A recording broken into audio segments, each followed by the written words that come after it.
윤 대통령, 이재명 대표 회동 이틀 만에 여야 이태원 참사 특별법 합의했다. 사진을 보시면은요, 이제 여당, 야당 그 원내 부대표, 수석 부대표들입니다. 이양수, 박주민 두 사람이 어제 이제 발표하는 장면 보고 계시고요. 9명 특조위 구성해서 사고 재조사를 한다. 그런데 그거 말고도 이제 오늘 회의에서는 야당이 최상병 특검을 위해서 국회의장을 압박하는 상황인데 이것이 어떻게 될지 이제 이게 아마 큰 소란을 일으킬 가능성이 있다. 지금 이렇게 되어 있습니다. 다음 보겠습니다. 조선일보 중앙선거관리위원회 얘기입니다. 여기가 비리의 복마전이다 이런 얘기를 듣고 있고 지금 이제 어제 감사원 감사 결과가 나왔지 않습니까?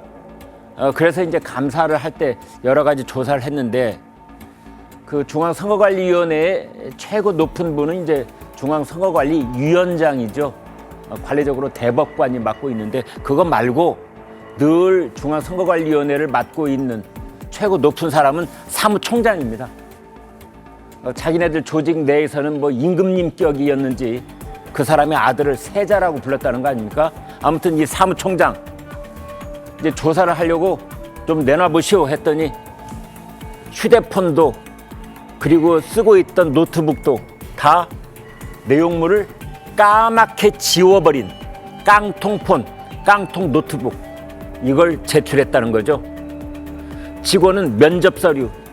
이제 이 면접 서류라고 하는 것은 경력직 직원을 채용한 다음에 거기에 사용됐던 여러 가지 이 관련 서류들이 이제 상당 기간 뭐 연구 보관되는 서류도 있고 그렇다는데 이제 이거를 이런 험악한 단어가 있습니다. 갈아버려.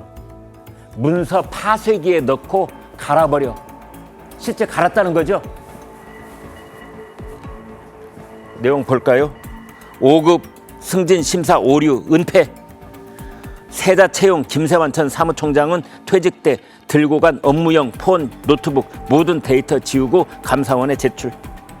지역 선거관리위원회들도 감사 비협조 이런 곳입니다. 다음 보겠습니다. 동아일보. 이제 미국 대통령 선거가 6개월 앞이다. 11월 초에 있죠. 트럼프 공화당 후보 부자 한국이 왜 부자 한국을이죠. 부자 한국이 왜 돈을 안 내나? 부자 한국을 왜 우리가 그냥 지켜줘야 하나? 뭐 이런 얘기를 합니다. 근데 상당 부분 부정확한 얘기를 이제 얘기하고 있는 건데요.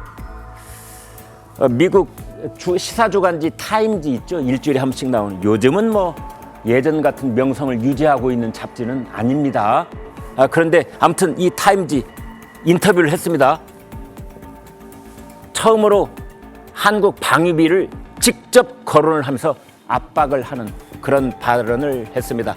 재집권을 할 때 만약 올 11월에 당선이 되면 한국 분담금 증액 안 할 때 주한미군 철수를 시사했다 라는 식으로 제목을 붙였고 타임즈도 아마 그렇게 보도를 했는지 매우 부정확한 보도입니다. 왜냐하면 주한미군은 미국의 국방수권법에 의해서 28,500명으로 딱 묶여 있습니다. 그래서 대통령이 당선을 2번이 아니라 3번이 된다고 그래도 대통령이 어떻게 할 수 없는 숫자입니다. 반드시 의회를 통과해야 됩니다.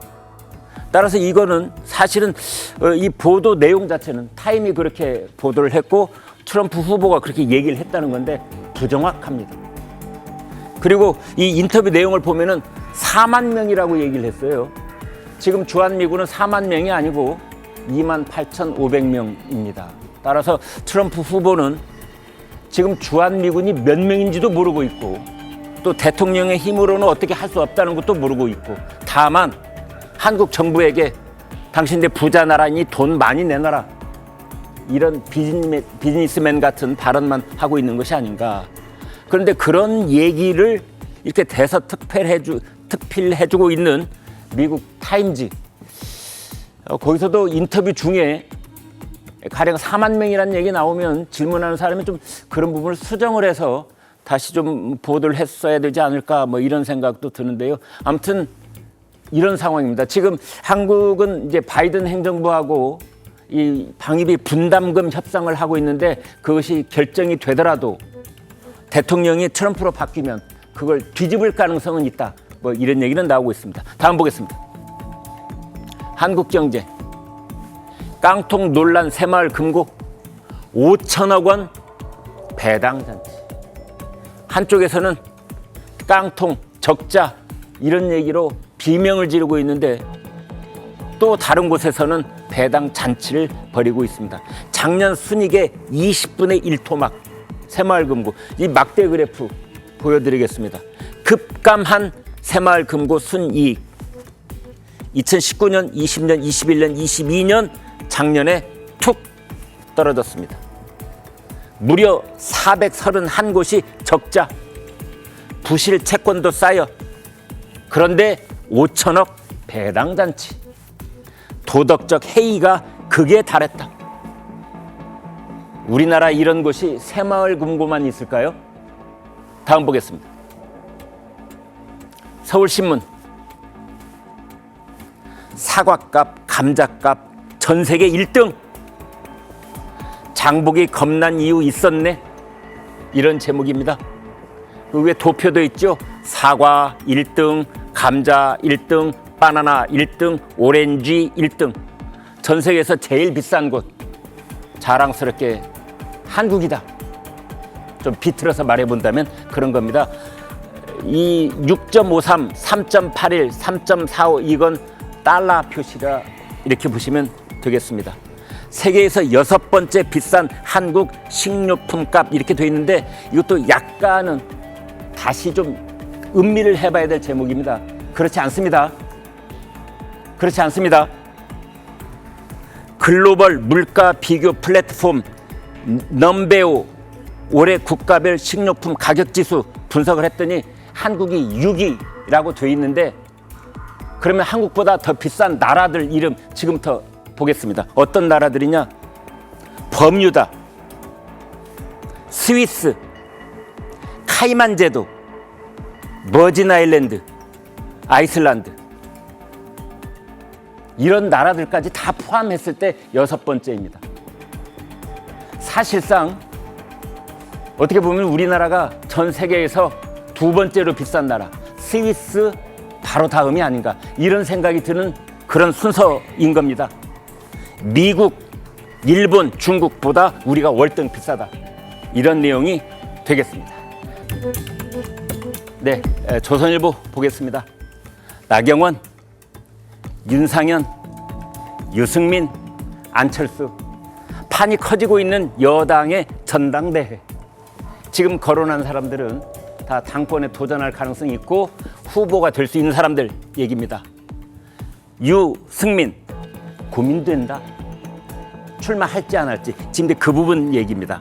안철수 룰을 바꾸면 고려하겠다. 지금은 당원 100% 투표로 당대표를 뽑도록 되어 있는데 그렇지 않고 일반 국민들도 참여할 수 있는 쪽으로 룰이 바뀌면 나가겠다. 이런 뜻입니다. 나경원 이철규와 연대한다고? 나이 연대. 나자 이자 여기 있죠. 나경원의 나, 이철규의 이, 나이 연대. 나경원 당대표, 이철규 원내대표. 연대? 고약한 프레임. 저 고약한이라는 말은 JP가 즐겨 썼던 말이죠. 윤상현 수도권 외연 넓힐 대표가 나와야 한다. 영남권이 아니라 수도권에서 당대표가 나와야 된다. 그런 의미에서 내가 적임자가 될 수가 있다. 이런 뜻이겠죠. 배현진, 조정훈, 김재섭 이런 소장파도 고심 중이다. 친윤계에서는 권성동, 권영세 이런 이름도 거론이 되고 있습니다. 다음 보겠습니다. 세계일보 민주당 이재명 1극 체제 가속화 3위일체 4위일체 뭐 이런 얘기 방금 전에 했습니다. 조국당 한동훈 특검법 이 법 제일 먼저 지금 발의하겠다는 거 아닙니까?